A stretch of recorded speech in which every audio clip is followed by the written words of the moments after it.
Magandang araw mga boss, mabigat yung problema nila customer. Ma'am, testingin ko po Ay, ano. sige po, sige po. Ang problema kasi nito, bukod sa meron siyang check engine, palyado pa itong makina, tapos meron siyang ingay. Tapos bigla doon namamatay yung makina niya pag nasa biyahe. Ilang araw na nang ganun to, sir? Check engine po. Opo. Bali, bago po mag-whole week po eh. Bigla na lang siya. Opo, bigla po nagganyan. Kaya di natin dinala. Kasi dapat actually pupunta po kaming Batangas. Hindi po namin dinala dahil nag-check engine po eh. Oo eh. Natakot po ako sa ganyan pong... Babagsak ko. Yun pa mga boss, hindi stable itong idle niya.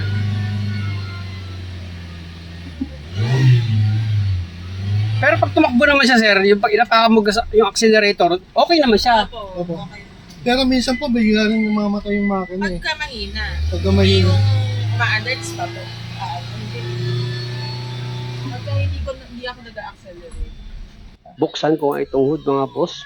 Pakiramdaman ko itong makina ni customer. Yung tunog kasi ng andar ng makina parang walang supply ng langis. Kasi pabukas ng hood. Pero pumasok din sa isip ko na kung mahina yung bomba ng langis, dapat iilaw sa dashboard niya yung parang lampara. Ibig kong sabihin yung oil warning light niya. Pakinggan na nga natin itong makina niya.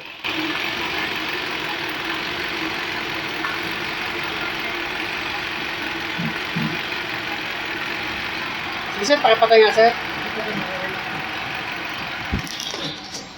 At dahil nga sa ang priority ni customer, i-chisel ko muna itong makina niya, tapos palitan ko ito ng spark plug dahil nga sa meron siyang palya. Yun muna yung gagawin ko mga bossing. Pag-drain naman itong langis niya dito sa oil pan, gumamit lang ako dyan ng Baxtrans number 17. After ko baluwagan itong drain plug, kung makikita nyo, tinuluyan ko ng tanggalin yan. At isa nga yung napansin ko dito sa langis ni customer, gasolina ito, pero grabe yung itim ng langis niya, parang diesel. Ayun nga kay customer, last change oil dito, November. Tapos di naman masyadong gamit. Pero kita nyo yung langis niya, grabe naman sa itim. Lagay ko na itong drain plug mga boss. Tapos higpitan ko na yan, gamit nga itong Baxtrans number 17. Pag okay na, balik na ulit ako dito sa ibabaw ng makina ni customer. Alam niyo mga boss, iniisip ko, hindi naman masyadong gamit itong sasakyan. Pero grabe naman yung itim ng langis. Dito nga muna ako sa pagpalit ng spark plug ni customer. Siyempre naman, bago mo matanggal yung spark plug niyan, tatanggalin mo muna itong bawat ignition coil na nakatusok nga dito sa spark plug niya. At sa bawat ignition coil, meron ka dyan tatanggalin na bolt na number 10. Ay mga boss, natanggal ko na yung bawat bolt dito sa ignition coil. Kaya ang susunod kong gagawin dyan, syempre, iaangat ko na ngayon itong bawat ignition coil na nakatusok dito sa spark plug. Iangat ko lang naman yan mga boss, o ganyan, o, di ba? Madali lang, kumbaga basic na basic, kayang-kaya nyo o kayo magpapalit ng spark plug. Tapos, gamit ka ngayon ng spark plug wrench mo para maluwagan mo yung bawat spark plug dito sa cylinder head. Yun lang mga boss, lubog sa langis itong spark plug wrench ko. Ibig sabihin yan, pwedeng yung oil seal dito sa spark plug or gasket, kailangan na siyang palitan. Ayan o, yung spark plug niya, halatang matagal lang din napapalitan, tapos babad pa yan sa langis.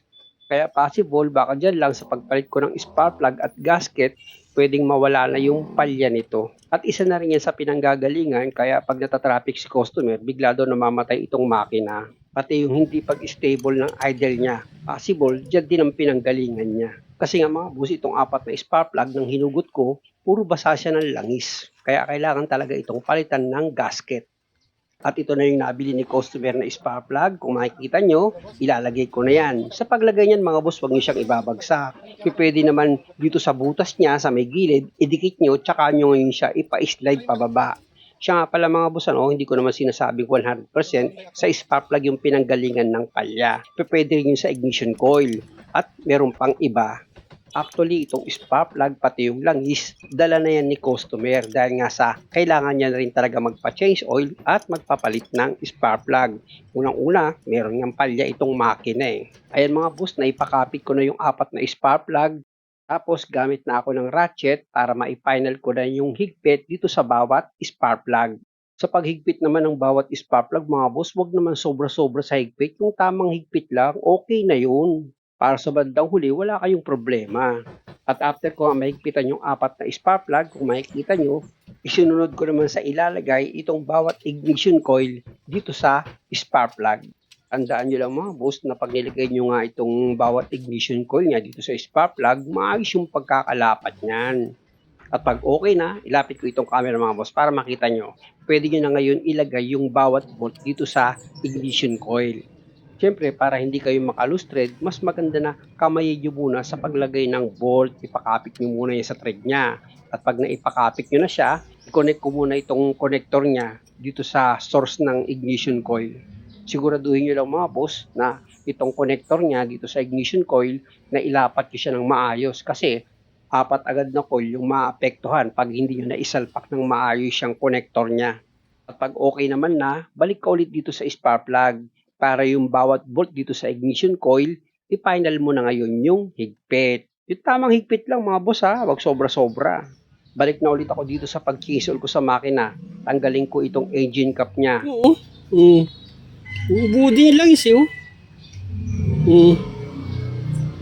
Alam niyo mga boss, habang ginagawa ko itong sasakyan ni customer, ramdam ko talagang meron itong malaking problema eh. Kasi nga, yung tunog ng makina niya, meron siyang lumalagapak. Mamaya, maririnig nyo. Ilapit ko muna itong camera dito sa valve cover. Buo-buo rin lang is dito sa loob eh. Tamo oh. Putik yung nasa loob lang. Hindi po na nilinis yan. Pinalitan na po mismo nila ng langis. Naalala ko tuloy yung ginawa ko, yung nakaraan yung mag-asawa din, yung umingay din yung makina nila dahil nga sa kulang na kulang sila sa pagpapa-chase oil. Eto mga boss, parang mas malala pa ron. Para mas malalata dun sa isa. Sa mag-asawa po.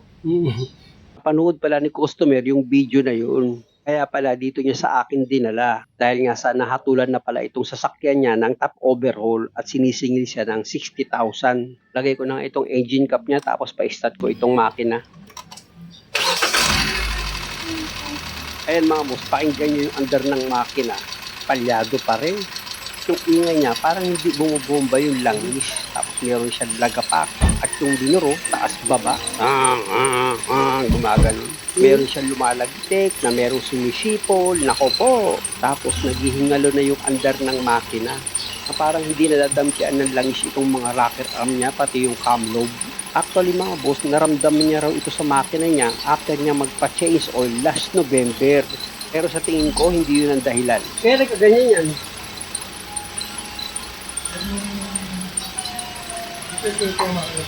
Gumaganyan. Ano station sila nagkaganyan na? Yung November? Opo. Pakinggan nyo mga boss, mamaya magkakaroon na siya ng knocking. Ayan na mga boss, pakinggan nyo. Yung akala mo malakas na tope, hindi ko naman inaapakan yung accelerator niya.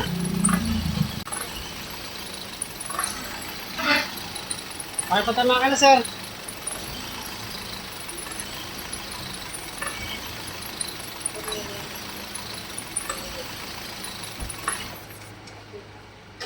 Narinig nyo, di ba? Parang 50-50 ang chassis na magawa ko ito.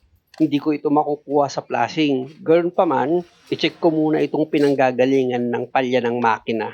Hugutin ko itong isang ignition coil para malaman ko kung may lalabas dyan na kuryente. Ayan mga boss, yung number 1. Tsaka ako ngayon lalagyan yan ng spark plug. Siyempre dapat idikit nyo yun sa ground. Tsaka nyo ngayon ipa-start itong makina. Dapat may lalabas na kuryente dito sa coil. Sige sir, start nyo sir.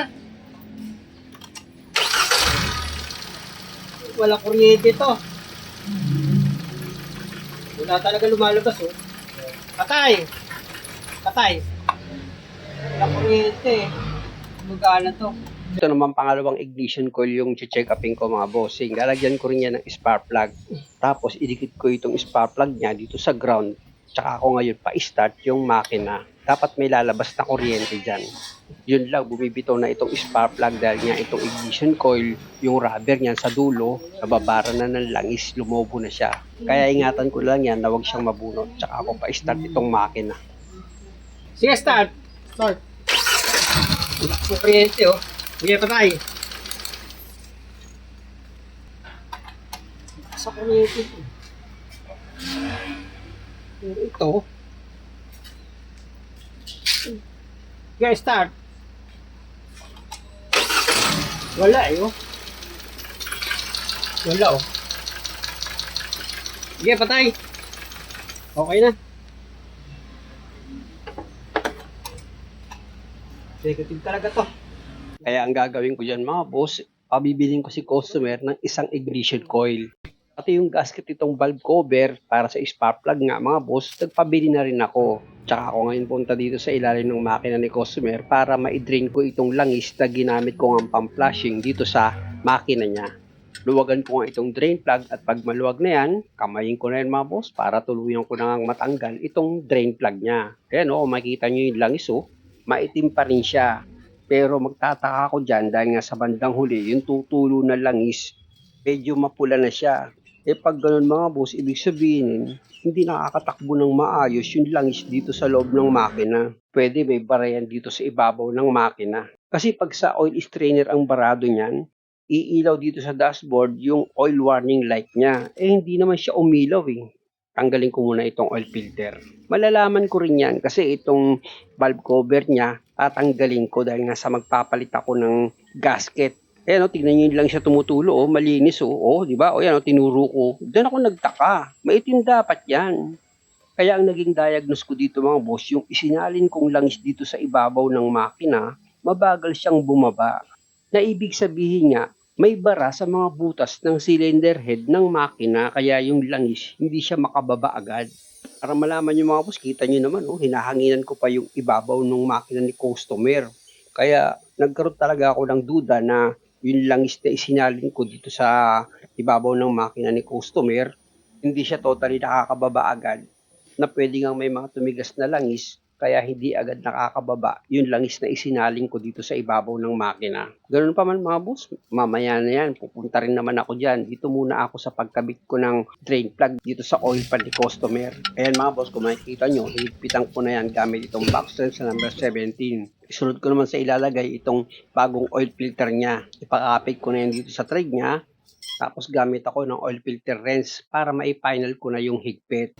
Ayan mga boss, okay na. Balik na ako dito sa ibabaw ng makina ni customer para matanggal ko nga yung valve cover nito. At makita natin kung ano ba ang problema. Muli mga boss, dahil nga sa mahaba pa itong video, pakiabangan sa part 2. At maraming salamat sa panonood. Sana nakakuha kayo ng idea. At kung maaari, huwag niyo naman sanang kalimutang mag-subscribe sa channel ko. Salamat ulit!